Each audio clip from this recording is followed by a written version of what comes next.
About the capital gains and their recently formed bipartisan SALT caucus is New Jersey Congressman Josh Gottheimer, also New York Congresswoman Nicole Malliotakis. We should point out that Josh is a Democrat, Nicole is a Republican, but they have come together on this issue that's pretty important to both of their states. You both heard what Robert just laid out. Because of the SALT cap, in your state, Josh, it would be 54.1% that wealthy residents would be paying on their capital gains. And, Nicole, for you in New York City, it'd be 58.2%. How do you feel about that, Josh? Not good. I mean, I think we of course, haven't seen the actual proposals yet. We're just hearing some early signs of numbers. But I'll tell you, these numbers are too high.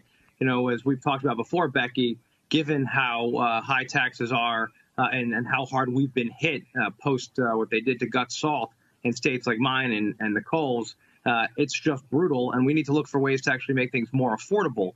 We're losing people and jobs in my state.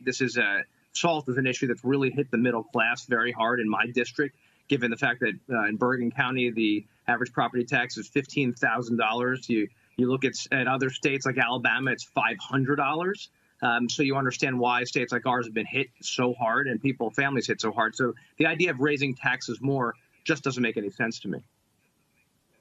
Josh, there's a thin majority in the House.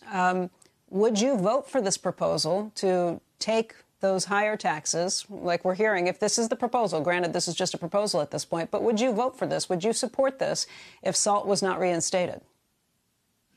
Well, what I've said pretty clearly is if they change the tax code that affects families in my district, and that's what they go forward with, and it raises taxes for families in my district and does not include any SALT so that actually taxes go up, I'll be against it.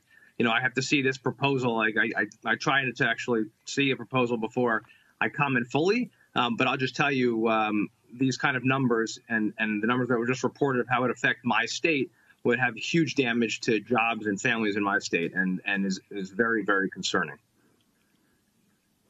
Nicole, let me ask you the same. Obviously, you're not going to vote for this. You're with the Republicans. It only matters if you get a big chunk of the moderate Democrats who vote against this. But your governor has been pretty clear, Governor Cuomo, that he expects you all to deliver on this. He wants you to go back to Washington and fight to have SALT reinstated. But he's doing this at the same time that he's raising taxes on those very same New Yorkers. What do you say?